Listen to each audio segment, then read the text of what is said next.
Hello students, in my previous video of Puranic Hinduism, I discussed about Vaishnavism and Shaivism, which was about worship of Vishnu and Shiva and their incarnations, mostly encouraged by Brahmins. But around 8th century, poets saints emerged who expressed themselves and their ideas in regional languages. This was the beginning of Bhakti tradition.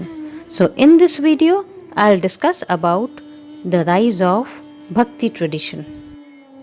The revival and expansion of Hinduism took many forms. As Shiva and Vishnu became the chief gods, magnificent temples were built by Chola rulers to proclaim their supremacy and divine connections. क्योंकि शिव और विष्णु मुख्य देवताओं की category या श्रेणी में आ गए, इसलिए कई राजाओं ने जैसे पांड्याज या चोला रूलर्स ने भव्य और शानदार मंदिरों का निर्माण करवाया। इन मंदिरों को बनवाने का कारण था ईश्वर से अपने संबंध यानी डिवाइन कनेक्शन, अपने प्रभाव और शक्ति को दिखाना। We also find integration of cult. Integration of cult means combination of different local beliefs, worships. Under this process, many local gods and goddesses, including the tribal gods, became a part of Hindu gods. This is called integration of cult. During this integration, composition, compilation, and preservation of Puranic text in simple Sanskrit verse took place to spread Brahminical ideas. Brahmins also started accepting belief of other social categories. In this way, many beliefs and practices were formed, called Great Sanskritic Puranic Tradition and Little Tradition. For example, Lord Jagannath of Puri Temple in Orissa. Earlier a local deity, he was identified as form of Vishnu.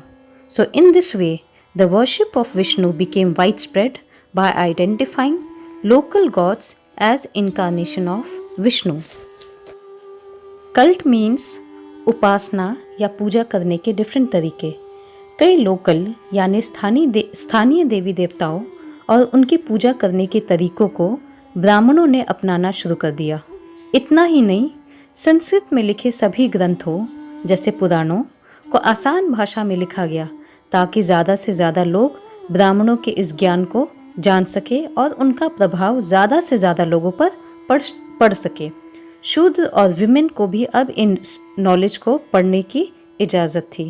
इस तरह ब्राह्मणों ने local ideas को accept किया और local लोगों ने ब्राह्मणों की परंपरा को अपनाया। इसे कहते हैं integration of greater tradition, that means tradition of Brahmans with little tradition यानी ट्रेडिशन ऑफ कॉमन पीपल और local people. The cult of goddesses was also integrated with male deities. In East India, Durga, the consort of Shiva, and Kali were worshipped. Some local goddesses were related to Lakshmi, the wife of Vishnu. Due to rise in arrogance and power of Brahmins, a series of popular movements took place. Around 8th century, the differences led to development of Tantricism.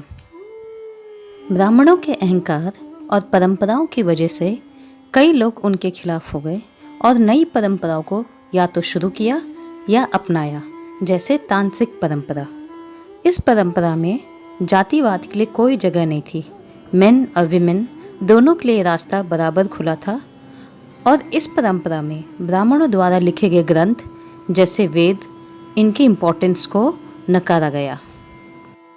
The important movement that grew in India during this time was the Bhakti movement, having a broad base of community of devotees around poet saints. The founder of Bhakti movement in North India was Ramanand. The Bhakti movement can be classified in two broad categories, Shagun and Nirgun. Shagun means with attribute. They focused on worship of Shiva, Vishnu or Devi in idol form, whereas Nirgun means without attribute. The Nirgun saints did not believe in idol worship. and God was worshipped in an abstract form, having no gender, no caste और no shape.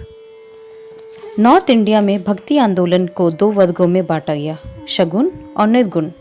शगुन मूर्ति पूजा में विश्वास रखते थे, जबकि निर्गुण ऐसा मानते थे कि ईश्वर का ना कोई जेंडर है, ना कोई रूप है, ना जाति और ना आकार.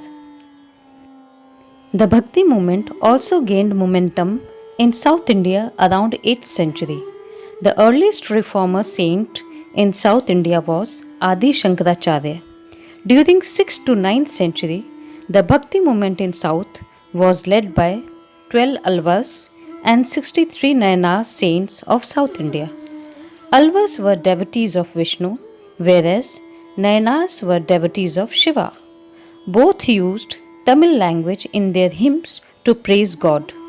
काफ़ी सेंट्स, रिफॉर्मर्स या संत सुधारकों ने सोसाइटी में बदलाव लाने की और बुराइयों को ख़त्म करने की कोशिश की, जैसे कबीर, गुरु नानक, मीराबाई, रामानंद, नामदेव, सूरदास, तुलसीदास, तुकाराम और Vallabhacharya. Let us now discuss about some features of Bhakti movement. The first and foremost feature was people from all caste and gender were included in Bhakti movement. We can take example of women devotees like Andal and Karaikal Ammayar. Both renounced their social obligations and challenged patriarchal norms by their compositions. It opposed the authority of Brahmins and Vedas. Bhakti saints like Alvars and Nayanars started a movement against caste system and domination of Brahmins. The caste considered untouchables were also included in Bhakti movement. They were the bhaktas of this Bhakti movement. Several important texts were composed during this period by Bhakti saints. Few became as important as Vedas written by Brahmins. For example, Nalayara Divya Prabandham, called Tamil Ved, was composed by 12 Alvars. Bhakti movement also denounced polytheism and supported monotheism, that is, worship of one god. An important feature of Bhakti movement was use of local language by most of the poet saints to compose their verses and hymns. Alvars and Nayanars flourished in Tamil area and they composed their works in Tamil. We also find remarkable diversity of Bhakti movement or Bhakti tradition like Shagun and Nirgun in North India and Alvars and Nayanars in South India. People from diverse backgrounds like Brahmins to artisans or cultivators joined this movement. अब हम भक्ति आंदोलन की कुछ विशेषताओं की बात करते हैं. भक्ति मूवमेंट या भक्ति आंदोलन की सबसे बड़ी विशेषता थी जाति प्रथा और समाज में असमानता का विरोध. इसके अलावा मेन एंड विमेन को इक्वल माना गया. विमेन सेंट जैसे अंदल और कराईकल अमैयर ने भक्ति आंदोलन में बहुत इम्पॉर्टेंट कंट्रीब्यूशन दिया. इस आंदोलन के द्वारा ब्राह्मणों और वेदों को भी रिजेक्ट किया गया. कई भक्ति सेंट्स ने अपने इम्पॉर्टेंट बुक्स या टेक्स्ट जैसे 12 अल्वर सेंट्स ने नलायरा दिव्य प्रबंधम नाम की बुक की रचना की, जिसको तमिल का वेद भी कहा जाता है. भक्ति मूवमेंट में नॉर्थ इंडिया और साउथ इंडिया दोनों का कंट्रीब्यूशन रहा है और ये नॉर्थ और साउथ दोनों में बराबर ही फैला. इसमें हर वर्ग के लोग जैसे ब्राह्मण, पेजेंट्स यानी किसान और आर्टिजन्स सभी ने हिस्सा लिया. Now let us discuss about relation of Bhakti saints with state or government. Tamil Bhakti saints often opposed Buddhism and Jainism. Maybe it was due to the competition among members of different traditions for royal support or government support. During 6th to 9th century in Tamil region, we find the evidence of rule by Pallavas and Pandyas. Between 9th to 13th century, powerful Chola rulers supported Brahminical as well as Bhakti traditions by giving land grants and erecting number of Shiva and Vishnu temples at many places like at Thanjavur, Chidambaram and Gangaikond Cholapuram.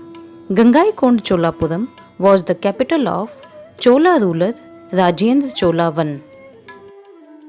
Few popular temples which were built by Chola rulers were the Rajrajeshwar temple at Thanjavur, built in 1010 to commemorate the victory of Chola king Rajaraja Chola.